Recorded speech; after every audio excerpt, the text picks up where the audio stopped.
नमस्कार दोस्तों, एक बार फिर से स्वागत है आपका अपने यूट्यूब चैनल फ्री स्टडी पर। आज की वीडियो में हम बात करने वाले हैं एमए के बारे में। मैं काफ़ी सारे कमेंट मैंने पढ़ा और मैंने काफ़ी सारी चैट वगैरह बच्चों की जो डिस्कशन ग्रुप में होती है वो देखी। फ्री स्टडी के डिस्कशन ग्रुप में बहुत सारे बच्चों को मतलब पता ही नहीं है कि जो एमए का एडमिशन प्रोसेस है या जो डीयू है और जो इग्नू है उन दोनों के बीच में एमए में क्या डिफरेंस है। मीन्स एमए आप दोनों से कर सकते हो, डीयू से भी और इग्नू से भी, लेकिन दोनों में क्या डिफरेंस है बहुत सारे बच्चों को मालूम ही नहीं है कि कौन सा बेस्ट है उनके लिए। देखो, दोनों बेस्ट है। यहाँ पे मैं पहली चीज़ आपको ये बोलूँगी कि अगर आप डीयू से करें चाहे इग्नू से, डिग्री दोनों की बराबर है। ऐसा नहीं है कि इसकी ज़्यादा है या इनकी कम है या इनकी कम है या इनकी ज़्यादा, ऐसा कुछ नहीं है। आप इग्नू से करें या डीयू से करें, दोनों की डिग्री सेम ही मानी जाएगी। तो सबसे पहले जो बच्चों का डाउट होता है कि मैम दोनों में क्या अंतर है और ज़्यादा जो सुविधा है हमें वो किस में मिलती है, हम ये जान लेते हैं कि दोनों में पहले अंतर क्या है और अंतर के हिसाब से आप डिसाइड कर सकते हैं कि दोनों में मतलब क्या फैसिलिटी रहेगी और आपको कहाँ से करना है। तो वीडियो को स्टार्ट करने से पहले आपने सोच रखा होगा पहले से ही कि आपको करना कहाँ से है ना, चाहे या डीयू से करना है या आपको इग्नू से करना है। बट अब वीडियो को देखने के बाद आप ये कमेंट करके बताना कि वीडियो को देखने के बाद आप कहाँ से करना चाहेंगे एमए, डीयू से या इग्नू से। जो बच्चे एमए करना चाहते हैं उनके लिए तो सबसे पहले यहाँ पे बात समझिए, दोनों में डिफरेंस क्या है। अगर हम डिफरेंस की बात करें पहले तो एडमिशन की बात कर लेते हैं कि एडमिशन प्रोसेस में दोनों में क्या डिफरेंस होता है। तो डीयू के अंदर एक क्राइटेरिया होता है जिसमें पहले रजिस्ट्रेशन होता है, फिर उसकी मेरिट निकलती है और आपके 50% मार्क्स होने चाहिए तभी आप रजिस्ट्रेशन कर सकते हो और उसके बाद आपकी मेरिट निकलेगी। इट मीन्स यहाँ पे डिसाइडेड नहीं है कि आपका एडमिशन डीयू में हो ही जाएगा या नहीं होगा। बट इग्नू में ऐसा कुछ नहीं है, इग्नू का ऐसा कोई क्राइटेरिया नहीं है। आपके कितने भी नंबर हो, बस आप पास होने चाहिए, आपके कितने भी नंबर हो आप एडमिशन ले सकते हो। तो पहला आपने डीयू का क्राइटेरिया समझा। डीयू का क्राइटेरिया ये कहता है कि आपके 50% मार्क्स एटलीस्ट यूजी कोर्स में होने चाहिए और उसके बाद ही आप रजिस्ट्रेशन कर सकते हो। देन मेरिट निकलेगी और मेरिट पे डिसाइड होगा कि आप उसमें एडमिशन कर सकते हो या नहीं ले सकते हो। अब काफ़ी सारे बच्चे सोचते हैं मैडम हम तो एससी हैं, हम एसटी हैं, तो ऐसा वहाँ पर कुछ नहीं होता है। अगर मान लो कट ऑफ हाई है तो फिर कट ऑफ हाई ही जाती है, ठीक है। तो यहाँ पर आपने पहला डिफरेंस समझा एडमिशन को लेकर के। दूसरा आप ये समझिए, अगर आपने 6th सेमेस्टर का अभी एग्ज़ाम दिया है, ठीक है, आपने एग्ज़ाम दिया या आप अपेयरिंग है, मीन्स अपेयरिंग है, आपका रिज़ल्ट नहीं आया है, तो आप डीयू में भी एडमिशन के लिए एलिजिबल है, मीन्स आप ले सकते हो डीयू के लिए रजिस्ट्रेशन वगैरह जो है वो कर सकते हो। बट इग्नू में ऐसा नहीं होता है। इग्नू में जब तक आपका रिज़ल्ट नहीं आता है तब तक आप एडमिशन नहीं ले सकते। तो दूसरा आपका यहाँ पे क्लियर हो गया, ठीक है। अब एक लड़की थी ग्रुप में थी, डिस्कशन ग्रुप में, शायद मे भी हो सकता है वो वीडियो देख रही होंगी। तो उन्होंने क्या करा, शायद इग्नू का फॉर्म भर के ग्रुप में भेजा और वो उन्होंने पूछा कि मैम, या मतलब बच्चों से इंटरेक्शन कर रही थी कि इसमें मैं क्या भरूं। मैंने तो 6 सेमेस्टर के एग्ज़ाम दे दिए लेकिन मैं अभी तो रिज़ल्ट आया ही नहीं है, क्योंकि आपको पता है आपने अभी दिए हैं, रिज़ल्ट अभी नहीं आया है, वो तो आपको पता है अगस्त सितंबर तक आएगा। तो फिर आपको जब पहले ही पता है कि मतलब इसका मतलब क्या है कि आपको अधूरी नॉलेज है, आपको पता ही नहीं है। इग्नू में रजिस्ट्रेशन वगैरह कुछ होता ही नहीं है, डायरेक्ट एडमिशन होता है और एडमिशन जब ही होगा जब आपका प्रॉपर रिज़ल्ट आ जाता है तभी, ठीक है। ये आपका अगला पॉइंट है। इसके अलावा अगर कोई डाउट हो या क्या प्रोसेस होता है वो मुझे कमेंट कर देना आप, मैं उसकी वीडियो बना दूंगी कि आगे आपको कैसे क्या करना है, ठीक है। उसके बाद हम बात कर लेते हैं कोर्सेज़ की। तो डीयू में कुछ ही कोर्सेज़ है, जैसे 10 आप अप्रोक्स मान सकते हो, 10 ही कोर्सेज़ अवेलेबल हैं। लेकिन इग्नू में बहुत सारे कोर्सेज़ हैं और हर साल इसमें 2 कोर्स प्लस होते ही होते हैं। इट मीन्स अगर हम बात करें डीयू की तो डीयू के अंदर अभी मिनिमम लिमिटेड कोर्सेज़ हैं, 10 कोर्सेज़ अप्रोक्स हैं। और इग्नू के अंदर अगर हम बात करें तो आज के डेट में 200 से ज़्यादा कोर्सेज़ हैं। काफ़ी सारे बच्चे सोचते हैं मैं हिस्ट्री लूँगा, काफ़ी सारे बच्चे सोचते हैं मैं इंग्लिश लूँगा या लूँगी। तो इंग्लिश डीयू में नहीं है लेकिन इग्नू में है। मे भी अब आ गई हो, तो ऐसा मत बोलना कि मैम है आपने बोला नहीं है, अब आ गई हो तो आ गई हो, लेकिन पहले डीयू में इंग्लिश नहीं थी। मीन्स आप करना चाहते हो एमए इंग्लिश से, तो पहले एमए जो होती थी वो इंग्लिश एमए डीयू से नहीं होती थी।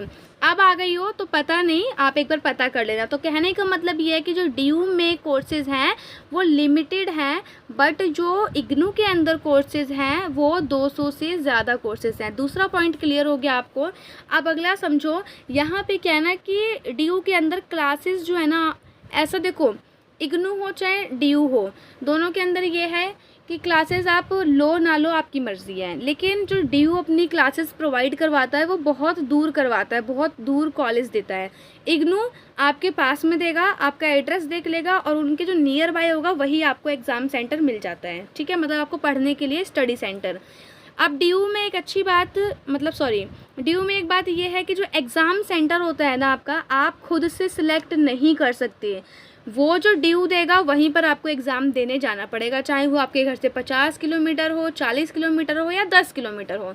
बट इग्नू में क्या है कि आपको कुछ लिस्ट मिल जाएगी सेंटर की, आपके घर में से जो, मतलब घर से जो पास में हो, जो नियर हो, आप वो सिलेक्ट कर सकते हो। मीन्स ये सेल्फ सिलेक्टेड है इग्नू, आप खुद सिलेक्ट कर सकते हो कि भाई मुझे यहाँ पर एग्ज़ाम देना है इस वाले कॉलेज में। और DU में ऐसा नहीं होता, DU खुद से एग्ज़ाम सेंटर अलॉट करवाता है। उसके बाद अगर थोड़ी सी मार्किंग की बात कर लें कि मार्किंग किस में हाई होती है, हार्ड होती है, किस में नॉर्मल होती है, तो कहा जाता है कि DU में थोड़ी हार्ड मार्किंग होती है और इग्नू में थोड़ी कम होती है, मतलब नॉर्मल मार्किंग होती है। क्यों? क्योंकि DU का जो मतलब आप क्वेश्चन लिखते हो, मीन्स आंसर जब लिख के आते हो, तो वहाँ पे ना कोई लिमिट नहीं है कि आपको 6 पेजों में लिखना है, 10 पेजों में लिखना है, 250 वर्ड है, 600 वर्ड है, कोई लिमिट नहीं है। बट इग्नू की ना लिमिट होती है कि आपको इस लिमिट के अंदर ही लिखना है। तो बच्चा जब अनलिमिटेड लिखता है ना, तो टीचर को देखना पड़ता है कि कहाँ सटीक पॉइंट लिखा है, तो इसलिए थोड़ी मार्किंग हार्ड होती है। लेकिन इग्नू की थोड़ी मार्किंग जो है ना वो नॉर्मल होती है, मतलब अगर कंपेयर करोगे ना आप DU से तो कम होती है, ठीक है। उसके बाद अगर मैं आपको यहाँ पे अगला पॉइंट बताऊँ तो हम बात कर लेते हैं जो हमारे असाइनमेंट वगैरह मिलते हैं। तो DU में जो असाइनमेंट होते हैं ना, जब आपके एग्ज़ाम होंगे, एग्ज़ाम से 2-3 हफ्ते पहले आपका ऑनलाइन जो पोर्टल आपका बना हुआ होता है वो अपनी वेबसाइट पर MCQ के माध्यम से होते हैं।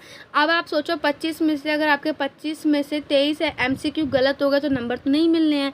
लेकिन यहाँ पे इग्नू में एक प्लस पॉइंट है कि आपको यहाँ पे रिटन असाइनमेंट मिलते हैं, वहाँ पे आपको MCQ बेस मिल रहे हैं, यहाँ पे आपको रिटन असाइनमेंट मिलते हैं और रिटन असाइनमेंट में आपको पता है नंबर मिलते ही मिलते हैं।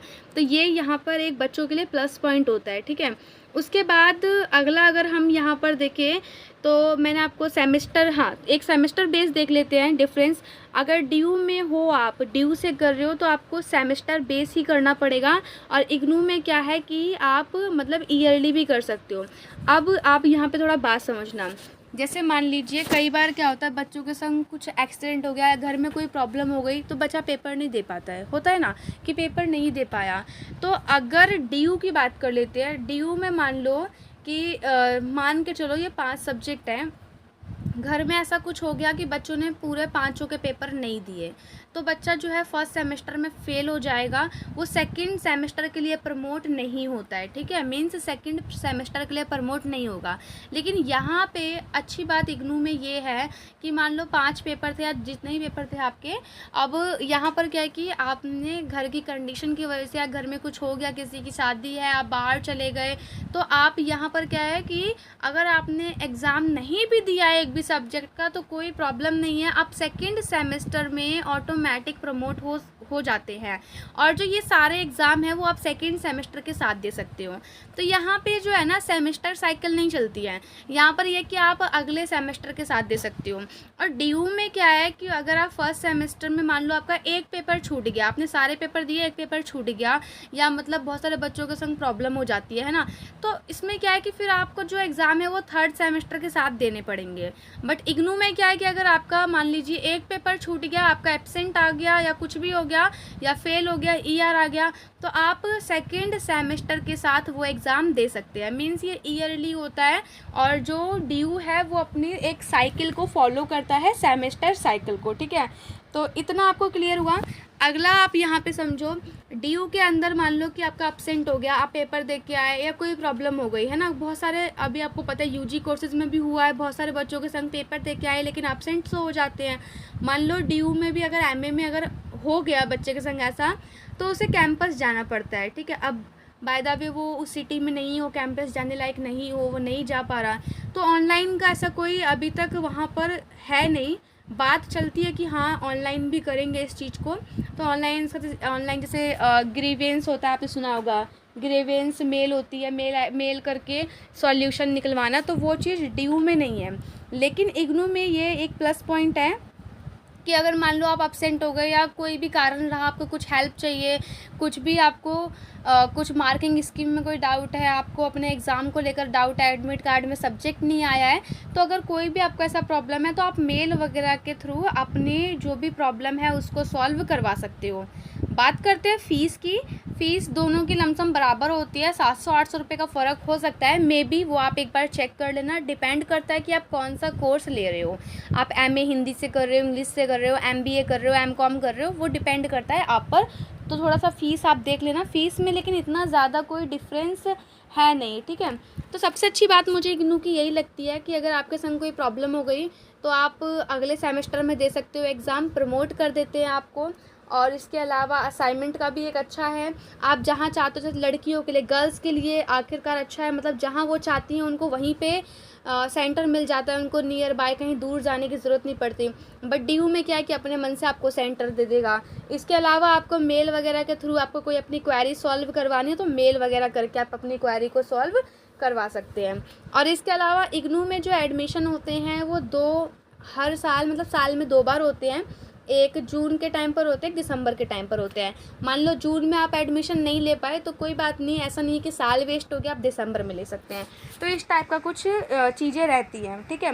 बाकी थोड़े बहुत डिफरेंसेस और हैं, लेकिन ये जो है वो मेजर डिफरेंसेस हैं जो हर बच्चे को पता होना चाहिए, इसलिए मैंने आपको ये बताया। अब वीडियो कैसी लगी, आशा करती हूँ आपको समझ में आया होगा कि ड्यू और इग्नू में कौन सा आपके लिए बेस्ट है। डिपेंड करता है कि आप कौन सा सब्जेक्ट ले रहे हो, और आप देख लेना अपने अकॉर्डिंग। लेकिन कमेंट करके ज़रूर बताना ताकि मुझे भी पता लगे कि कितने बच्चे ऐसे हैं जो इग्नू से कर रहे हैं और कितने बच्चे ऐसे हैं जो ड्यू से करना चाहते हैं। तो कमेंट करके बताना। मिलते हैं नेक्स्ट वीडियो में। अगर आपको इग्नू का प्रोसेस जानना है कि कहाँ कैसे एडमिशन होते हैं तो आप कमेंट कर सकते हो, उसके लिए आपके पास जो है एक मैं सेपरेट वीडियो आपके लिए बना दूँगी, ठीक है।